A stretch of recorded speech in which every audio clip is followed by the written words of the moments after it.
Hai, masih bersama saya, Mr. Z, bicara. Tentu saja bicara tentang kebenaran berdasarkan fakta, data, dan realita.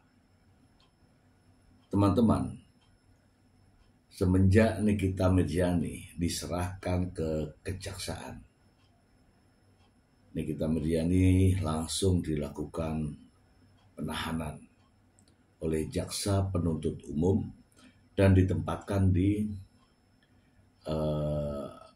rumah tahanan wanita Pondok Bambu. Tentu saja Nikita Mirzani perlu melakukan adaptasi lagi. Sebagaimana kita ketahui bersama bahwa Nikita Mirzani sebelumnya dilakukan penahanan di rutan Polda Metro Jaya, yang tentu saja di rumah tahanan yang ada di Polda Metro Jaya, Nikita Mirzani bisa dijenguk atau dibesuk atau ditengok oleh orang lain, dan mungkin ada keleluasaan. Namun di Pondok Bambu, Nikita Mirzani tidak bisa ditengok atau dijenguk. Supaya tidak mengundang fitnah, saya akan bacakan informasi ini untuk Anda. Dari This.id, Nikita Mirzani tak bisa dijenguk di rutan Pondok Bambu. Ini penyebabnya. Jakarta, This.id, artis Nikita Mirzani menjalani masa penahanan usai dilakukan tahap 2 di rutan Pondok Bambu, Jakarta Timur. Nikita diketahui tersandung kasus pemerasan atas laporan yang dilayangkan Dr. Reza Gladys. Usai ditahan di rutan, wanita 39 tahun untuk sementara waktu tidak bisa dijenguk oleh pihak keluarga. Nikita yang menunggu jadwal persidangan akan menjalani masa pengenalan di lingkungan rutan. Pihak rutan Pondok Bambu menjelaskan, Nikita bersama warga binaan lain akan menjalani masa pengenalan lingkungan atau mapenaling. Yang bersangkutan menjalani mapenaling, masa pengenalan lingkungan, sampai selesai, ujar Kepala Rutan Pondok Bambu, Nebi Fiarleni, kepada wartawan.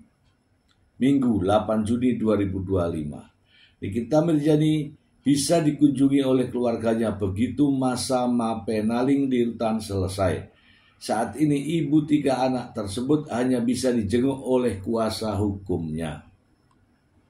Hak-haknya, beliau dikunjungi pengacara, kemudian kalau dikunjungi keluarga itu kalau sudah melewati masa mapenaling. Ini boleh dikunjungi keluarga, kata Nebi Fiarleni. Proses mapenaling maksimal 1 bulan. Wah. Nebi menjelaskan bahwa kondisi Nikita Mirzani sendiri dalam keadaan sehat saat tiba di rutan Pondok Bambu. Alhamdulillah, Nikita sehat walafiat tanpa kekurangan satu apapun. Tadi juga sudah diperiksa.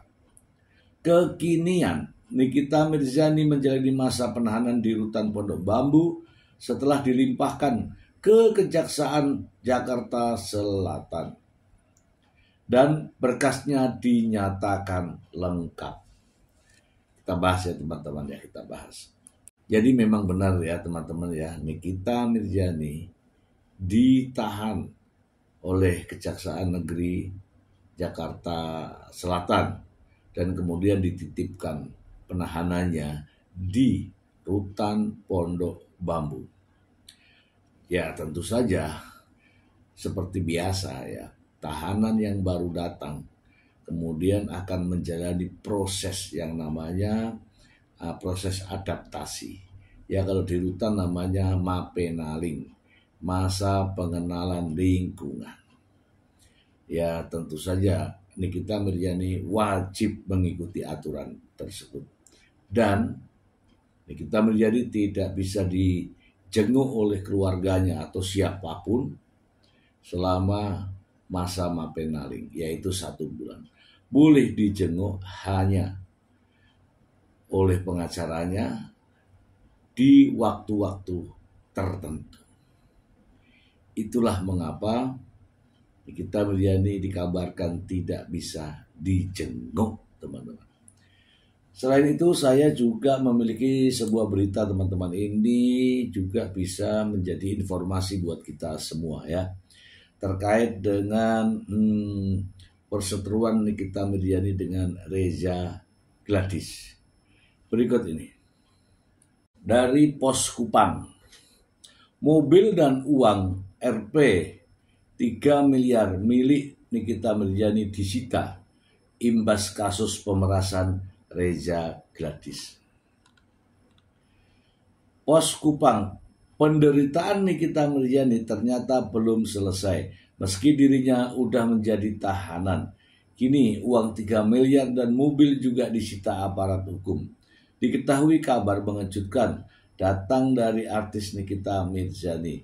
Baru-baru ini mobil hingga uang Nikita Mirzani senilai 3 miliar disita imbas kasus pemerasan Reza Gladys. Seperti diketahui, perkara hukum yang menjerat artis Nikita Mirzani kini memasuki babak baru. Setelah bergulir berbulan-bulan di tahap penyidikan, berkas perkara kasus Nikita Mirzani dinyatakan lengkap alias P21. Nikita Mirzani dan asistennya Mail Saputra yang berstatus tersangka dugaan pemerasan dilimpahkan oleh penyidik kepada kejaksaan. Tak cuma itu, di tahap ini jaksa juga menyita barang bukti. Bahkan mobil hingga uang Nikita Mirzani juga turut disita imbas kasus pemerasan terhadap Reza Gladys. Polisi mengatakan barang yang disita itu akan jadi pendukung dalam pembuktian saat persidangan. Hal itu dikonfirmasi oleh Kejaksaan Negeri Jakarta Selatan, Haryoko Ari Prabowo. Haryoko mengatakan telah menyita uang di rekening Nikita Mirzani senilai 3 miliar. Barang buktinya ada uang 3 sekian miliar. Ada di rekening, kata Haryoko. Mobil dan uang Nikita Mirzani disita polisi imbas kasus pemerasan Reza Gladys. Mobil dan uang Nikita Mirzani disita polisi karena kaitannya dengan kasus pemerasan. Selain itu ada juga mobil yang dimaksud adalah berjenis Expander warna putih yang telah digunakan saat menerima uang dari Reza Gladys. Kejari Jakarta Selatan telah menyiapkan 6 jaksa penuntut umum dalam sidang pembuktian. Namun, ia belum bisa memastikan kapan kasus ini bergulir di pengadilan. Adapun pasal yang disangkakan untuk kedua terdakwa ini adalah yang pertama pasal 45 ayat 10 huruf A, junto pasal 27 ayat 2 Undang-Undang nomor 11 tahun 2008 tentang ITE, junto pasal 55. Kemudian pasal kedua yaitu pasal 369 ayat 1 KUHP, junto pasal 55 ayat 1 ke 1. Selain itu keduanya juga dijerat dengan Undang-Undang nomor 8 tahun 2010 tentang pencucian uang. Oke. Yang ini kita bahas ya teman-teman ya. Kita bahas. Baik teman-teman, jadi terkait dengan kasus Nikita Mirzani yang kabarnya ada pasal yang dihilangkan, ada pasal yang diganti. Tidak ya teman-teman ya. Tetap saja mengatakan ya pemerasan, pengancaman ya. Pemerasan, pengancaman, kemudian ada Undang-Undang ITE ya, transaksi elektronik ya, kemudian dengan pencucian uang ya, masih masih nempel. Kemudian begini teman-teman, terkait dengan proses tahap 2 kemarin, ya tahap 2 ya. Tahap 2 yang dikenal istilah setelah P21 itu adalah tahap 2. Tahap 2 itu penyerahan tersangka dan barang bukti. Tersangkanya siapa? Karena ini kasusnya ini ya, kalau saya lihat ini ya, kasusnya ini berdua. Bisa saja ini dilakukan splitsing ya. Ada Nikita Mirzani saksinya Mail dan lain-lain. Kemudian Mail saksinya Nikita Mirzani. Terkait dengan barang bukti, ya kalau namanya pemerasan, tentu saja harus ada bukti hasil daripada pemerasan itu. Ya contohnya uang, ya harus ada. Ya uangnya di rekening, ya disita supaya memenuhi unsur objektif bahwa barang buktinya nih uang, jelas kelihatan uang.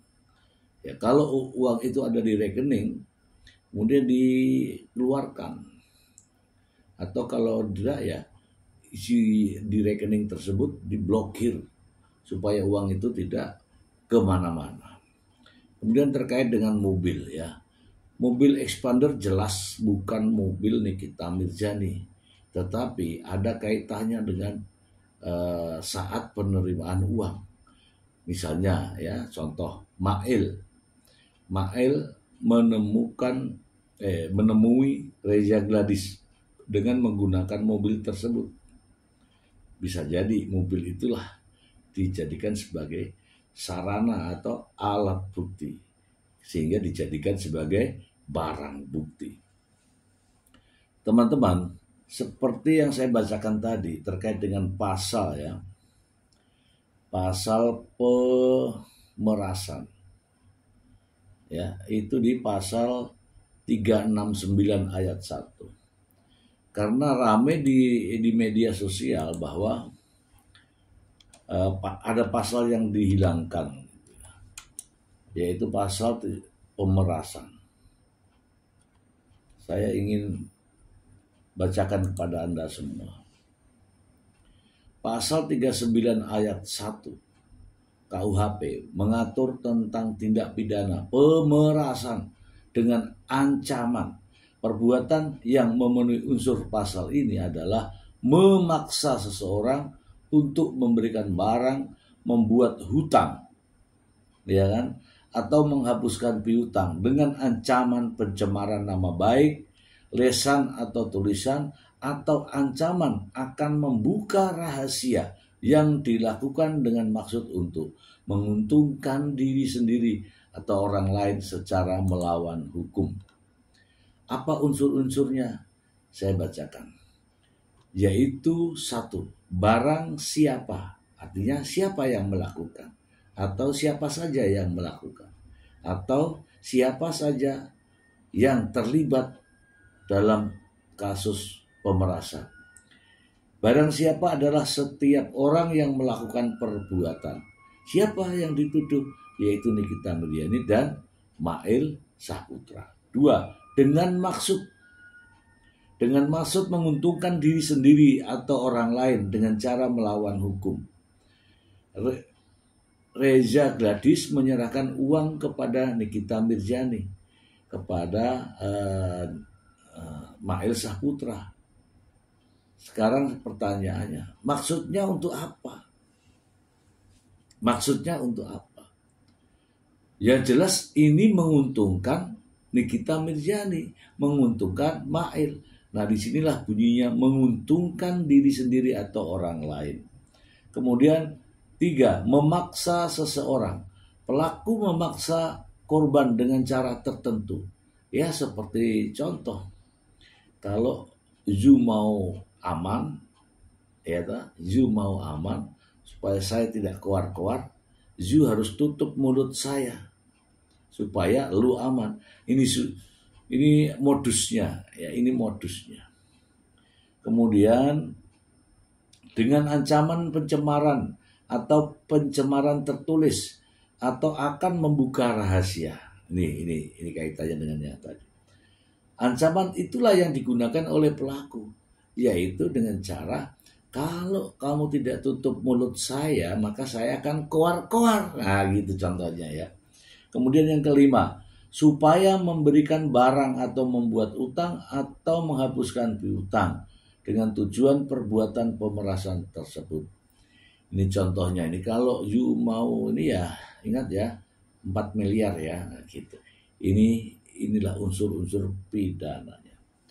Namun demikian silahkan ya teman-teman, karena ada persepsi bahwa sang pengacara mengatakan kaitannya dengan kasus ini tidak bisa dibuktikan. Kalau bukan pemerasan, kira-kira ini teman-teman, apakah ada orang yang tiba-tiba memberi uang 4 miliar rupiah tanpa bekerja? Ya kalau mau mudah cari uang ya nakut-nakutin orang, ngancam-ngancam orang agar mendapatkan uang. Inilah yang dimaksud dalam pasal ini ya.